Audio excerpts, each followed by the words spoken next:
அஸ்ஸலாமு அலைக்கும் வரஹ்மத்துல்லாஹி வபரகாத்துஹு. கண்ணியத்திற்குரிய அல்லாஹுவின் நல்லடியார்களே, கியாமத் என்னும் மறுமை நாளினுடைய மாபெரும் 10 அடையாளங்களை தொடர்ச்சியாக நம்முடைய சேனலில் நாம் கண்டு வருகின்றோம். அல்ஹம்துலில்லாஹ். அந்த தொடர்ச்சியில் தற்பொழுது கியாமத் என்னும் மறுமை நாளினுடைய மாபெரும் 10 அடையாளங்களில் 5வது அடையாளத்தை குறித்து தான் இப்பதிவில் நாம் காண இருக்கின்றோம்.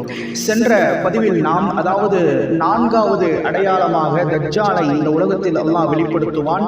அவன் இந்த உலகத்தில் எப்படிப்பட்ட குழப்பங்களை ஏற்படுத்துவான், அவனால் மக்கள் எப்படியெல்லாம் அவனுடைய குழப்பத்தில் சிக்கிக் கொள்ளுவார்கள் என்பதை குறித்து மிக விரிவாக நாம் சென்ற பதிவில் கண்டுள்ளோம். அல்ஹம்துலில்லாஹ்.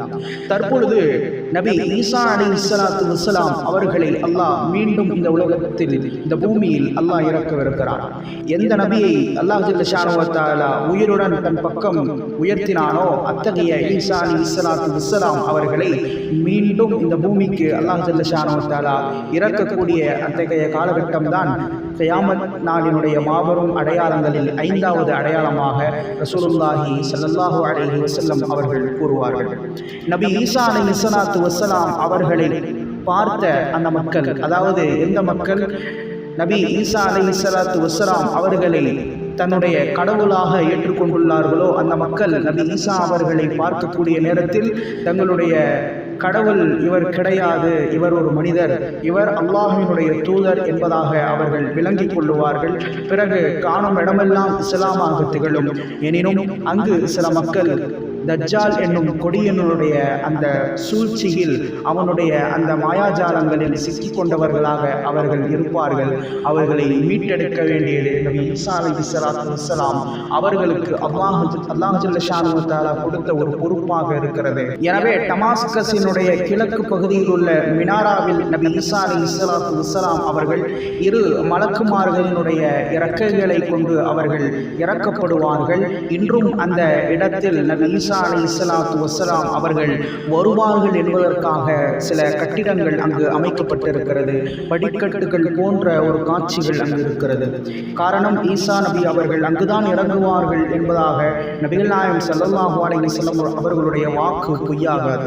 எனவே வந்த மாத்திரத்திலேயே நபி ஈசா அலைஹிஸ்ஸலாத்து வஸ்ஸலாம் அவர்கள் இறங்கக்கூடிய அந்த நேரம் என்பது ஃபஜ்ருடைய காலகட்டமாக, ஃபஜ்ருடைய நேரமாக இருக்கும்.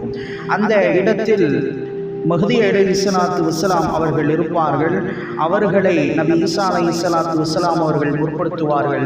காரணம், இந்த உம்மத்தில் ஒரு நபராக இருப்பவர் என்பவர் மிகச் சிறந்தவராக இருப்பார். எனவே தாங்களே இமாமத்து செய்யுங்கள் என்று முற்படுத்த மஹ்தி அலைஹிஸ்ஸலாத்து வஸ்ஸலாம் அவர்கள் தொழ வைக்க அங்கு ஃபஜ்ருடைய தொழுகை நிறைவேறுகிறது. ஃபஜ்ருடைய தொழுகை முடித்த மாத்திரத்திலேயே நபி ஈசா அலைஹிஸ்ஸலாத்து வஸ்ஸலாம் அவர்கள் தஜ்ஜாலை பிடித்து கொள்ளுகிறார்கள்.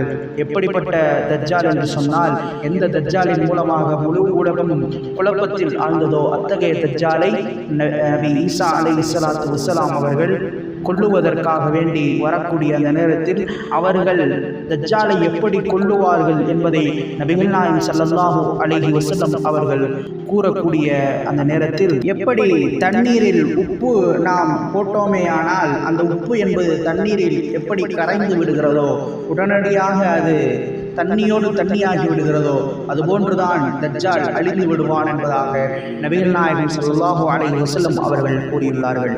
பின்பு இந்த பூமியில் மிகவும் நீதமான ஒரு ஆட்சியை நபி ஈசா அலைஹிஸ்ஸலாத்து வஸ்ஸலாம் அவர்கள் 7 ஆண்டுகள் இந்த பூமியில் ஆட்சி செய்வார்கள். எந்த ஒரு பகைமையும் இல்லாத ஒரு நிலை ஏற்படும், எந்த ஒரு மோசடியும் இல்லாத ஒரு மிகச்சிறந்த ஒரு காலமாக அந்த காலம் மாறும் என்பதாக ஸல்லல்லாஹு அலைஹி வஸல்லம் அவர்கள் அங்கு குறிப்பிட்டுள்ளார்கள்.